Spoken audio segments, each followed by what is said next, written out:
President Muhammadu Buhari flags off cleanup of Ogoni land. The Secretary to the Government of the Federation, Babachir David Lawal, hosts representatives of all communities. And OPEC appoints Mohamed Barkindo as Secretary General. All these and more on Panorama today with me, Joseph Johnson.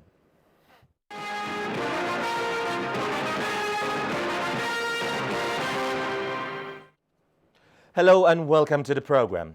Elated people of Ogoni land have expressed optimism at the flag-off of the cleanup of Ogoni land. Those who spoke to our correspondent in Bodo commended the Buhari administration for its commitment to the cleanup project. This is the day that there is vindication of those who advocate for non-violence. And today, the government of President Muhammadu Buhari has been seen to answer to the needs of the oppressed. The Ogoni question has been answered by President Muhammadu Buhari. The flagging up of the cleanup process is very, very important. You know, if you don't start this way, where the president will make commitment, then going about it would have been nonsense. As a scientist, as an Ogoni son, I'm particularly happy for today, particularly the commitment of the federal government, and again, the resolve of the Ogoni people to make sure that this lifetime process be started. It's like a dream come true. We least expected that can ever happen. Even after we were denied the opportunity of this great day. My expectation is that sometimes very soon, that the environment is going to be restored. Men and women can go back to their livelihood, the fishing that they are been known for. Ogoni people are happy. The youths of Ogoni, whom we represent, are happy. The UNEP report was looked at something that had been abandoned. So to our greatest surprise, even if Buhari is not here, he is here because he has shown us that he's ready to take up the cleanup, to bring light again to the Ogoni people.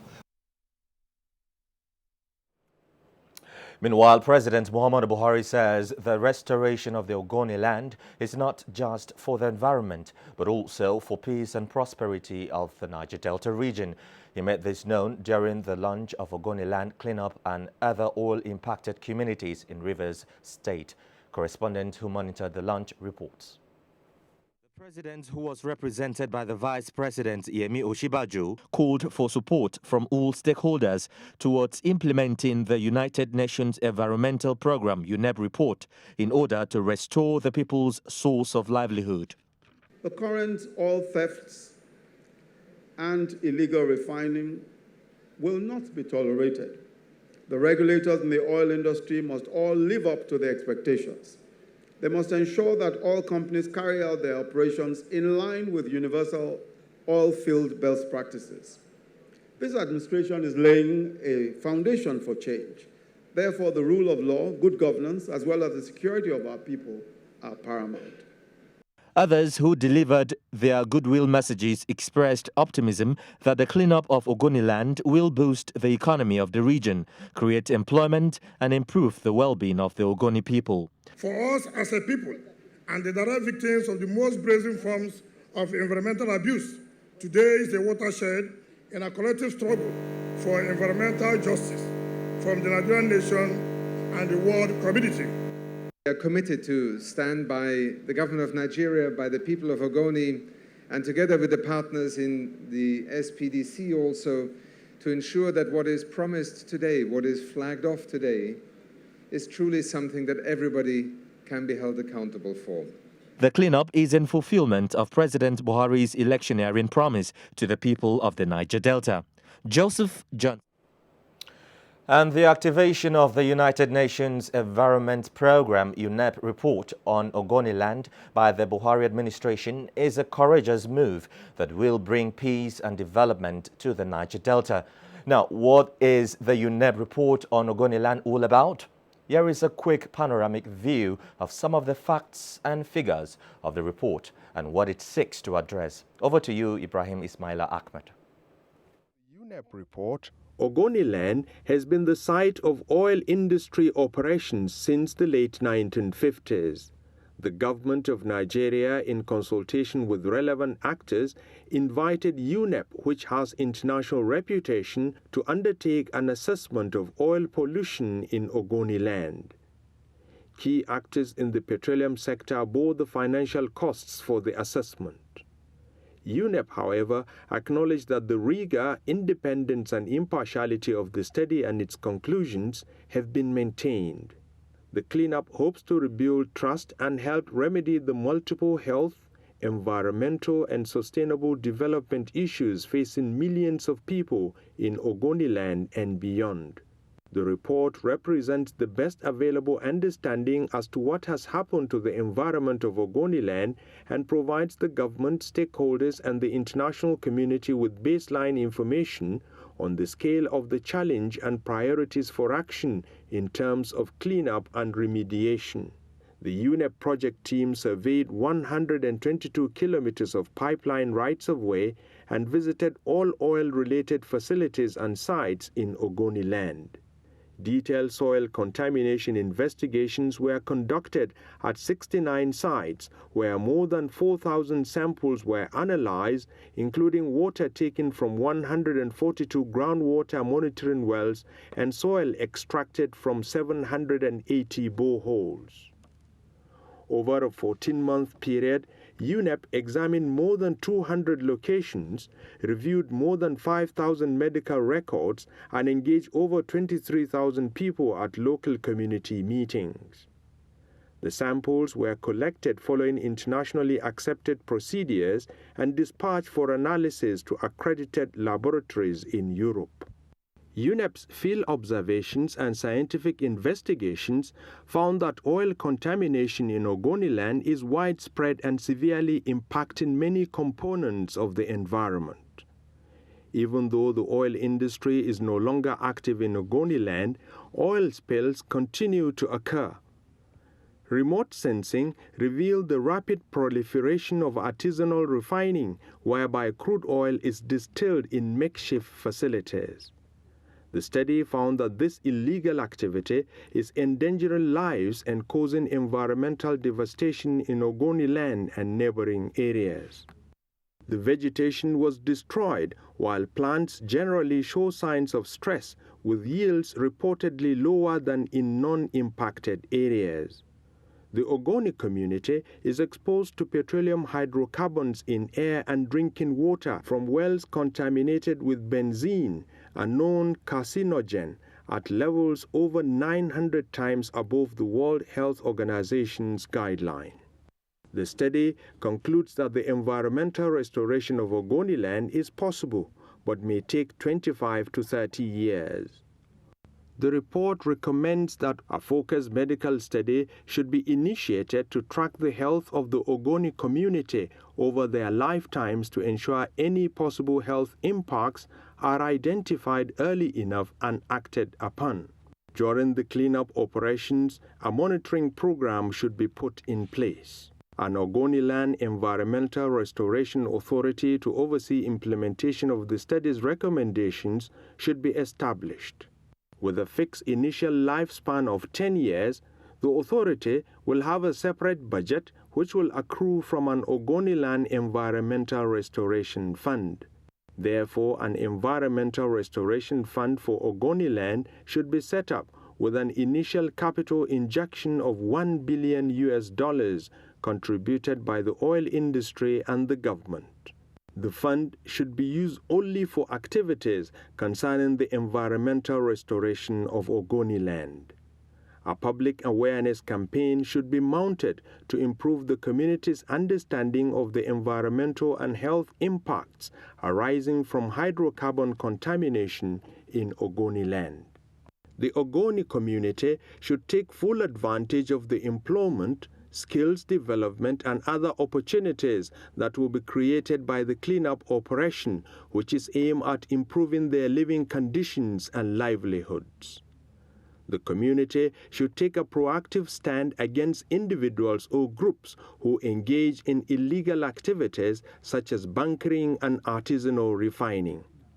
The report believes timing is crucial. Quite insightful, wasn't it? Still staying with Ogoni land, President Muhammadu Buhari has fulfilled the first step of his promise to the people of Ogoni land as the cleanup has been launched. These stakeholders say will spur them to collaborate with the federal government to ensure the successful completion of the exercise. Mia Ogidi reports. This cleanup is for the benefit of the people of Ogoni land and other surrounding communities in the Delta, and to the glory of God. Vice President Yemi Osinbajo was there signaling the commencement of the cleanup of the Ogoni land. We thank the federal government for doing it, especially for the fact that the whole exercise will spread to the entire Niger Delta. We've been looking for a day like this, and I think this is the beginning of the new life in Ogoni, and we are very grateful to the president. But beyond the euphoria of the celebration lies the issue of security and mutual understanding among parties for successful exercise. $1 billion is earmarked for the first instance to address environmental restoration and social amenities. Bearing in mind the economic and social gains that may come with the exercise, the involvement of the locals, especially the youths, is key. My advice to the federal government is that they should follow the UNOP reports stage by stage, and it should be all-inclusive. What I mean is they should make use of the youth so that nobody has any avenue of complaining that is being marginalized or being relegated. We promise that the youth and the nation of these Ogoni people, they are going to make peace for the nation of Ogoni people. So we are very happy. The Ogoni people, they are very excited, and there is peace in Ogoni land. For some Federal Executive Council members and other stakeholders, all acts of oil spill must be addressed squarely. If not, the cleaning up of the Ogoni land will be like mopping the water while the tap is on. I consider it the most vital because that is what will bring conviction, such that whatever is good will be sustained. Because without that conviction, which comes from the inner conscience, it's impossible to tell people to stop the activities that continue to pollute their land. And we are serious on that. Well, I think as the President's speech today said, the next step is for the implementation to start. So the governance structure has to be put in place. The financial commitments are there from the private partners of SPDC, but now also from the government side. So the money has to be made available, and when the structure is in place, implementation can start. People are waiting, we have all been waiting, we are ready to move and support the government and the people of Ogoni. Beyond the clappings and goodwill messages to the federal government, UNEP and other development partners that are involved in the cleaning up of the devastated land in Ogoni, the advice is that companies operating in the area should imbibe in activities that will not affect the ecosystem in the areas that they are operating. From Ogoni, River State, Mie Ogidi, NTA News. Thank you, Mia. Now, Elizabeth Banu had a chat with an environment expert on the Ogoni land cleanup project. Take a listen. To examine the issues bothering on the cleanup of Ogoni land is an environmental and climate change expert, Dr. Osoma, you're welcome to our studio. It's a pleasure to be here. Now, after decades of devastation, the cleanup of Ogoni land has finally taken off. Could you give put in perspective today's event and the implications of the program? I think it's a monumental step forward, because if you look at the history of this Ogoni land devastation, active exploration and exploitation ceased in 1993. That's when shale was forced out of this place. It took a while for President Olusegun Obasanjo to invite UNEP to do this report, a very comprehensive assessment. Now, you fast forward, the report came out in 2011, and this is 2016 that we're seeing the implementation. So I think President Buhari needs to be commended. Previous administrations did not take this concrete step that we're seeing today. To commission this cleanup is a step in the right direction. It shows political resolve. So I think we all need to be thankful for what has happened today. It's a huge day for Nigeria. Now tell us the implication on the well-being of the people in Ogoniland. Well, I think it's going to be very massive.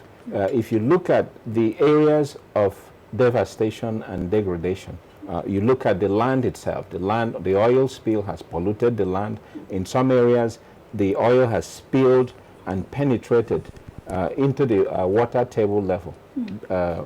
Below 5 meters, you get into the water table. You look at the mangroves, the creeks, where fish reproduce. Those areas have been devastated. You look at the air quality. Air quality is very bad. You look at the streams that people fetch water from. In some cases, what you see is an oil slick on top of the stream. So it hasn't been safe for drinking. In one area, we had water contamination with benzene, which is a cancer-causing agent, carcinogen we call it, 900 times the intended level by World Health Organization. So the devastation was massive, and it's going to require a long time to clean up, but it's a step in the right direction. The communities should cooperate with government. There are going to be jobs. There will be skills training for the communities. So I think it's a good day for Ogoniland. And what will be your counsel to government going by the recommendations of the UNEP report? Well, I think it cannot be a political jamboree. Sometimes we see these political statements and political dances that go on. There needs to be clear implementation of the UNEP report, which is very comprehensive. That they need to do health monitoring of the people who have been affected. They need to bring in potable water to replace contaminated water. The cleanup needs to be handled by competent professionals. It should not be politicized. It should not be political contract awarding season as we've seen in the past, because cleanup requires highly specialized skills to do it correctly. So we need to screen those who are doing the screening, doing the cleaning. They need to be competent. We need to also make sure that the enforcement mechanism is in place. Much of the pollution we see now stems from illegal mining that is going on, not from the old pollution that we saw. So enforcement mechanisms need to be in place so that government can really do what it intends to do. Dr. John Osonwa, thank you for sharing your thoughts. And thank you, Elizabeth Banu. You're watching NTA News Panorama. We have much more ahead for you after this break. Stay with us. The struggle for independence had been a long and tough one. Our founding fathers and compatriots sacrificed their comfort and even shed their blood. We cannot at this point in history afford to spirit away their sacrifices for immediate but temporary gains of today. Let us emphasize what unites and not what divides us. Working for the unity of purpose with a stronger vision for a better tomorrow. NTA, growing with the nation. Together, no matter where you come from, no matter your religion, we are one. Let's live together. Let's stop fighting each other. Let us live as one. It doesn't matter where you come from, your tribe or religion, man, woman or child. It doesn't matter who you are. Put Nigeria first. No matter where you come from, no matter your religion, we are one. Let's live together. How can we develop when we're always in crisis? Families have become refugees in their country. No matter our differences, show some understanding. No matter where you come from, no matter your religion, we are one. Let's live together. Nigeria, the only country we can train with remarkable potentials to excel. Let us believe in ourselves and change our attitude for the sake of our country and generations unborn. Let us revive our cultural values, which are our essence as a nation. Let us renew the spirit of patriotism and hope in our dear country. Do not take or give bribe. Be punctual always. No more African time. We can't expect to be global citizens and operate on African time. Join the queue. Insist that people are attended to on a first-come basis, no matter who they are or where they come from. Nigeria, good people, great nation.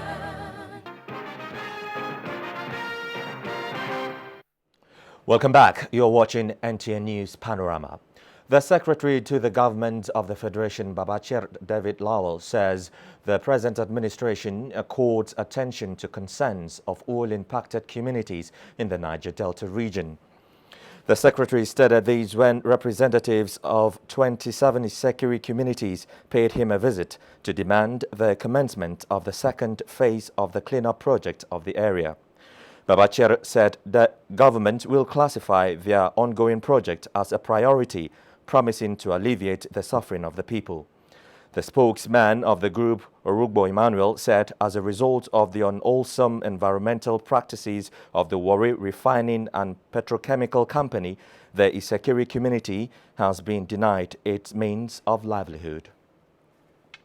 The Organization of Petroleum Exporting Countries, OPEC, has approved the appointment of Nigeria's Muhammad Barkindo as new Secretary General, succeeding Abdullah El Badri, who has been on the job for 9 years.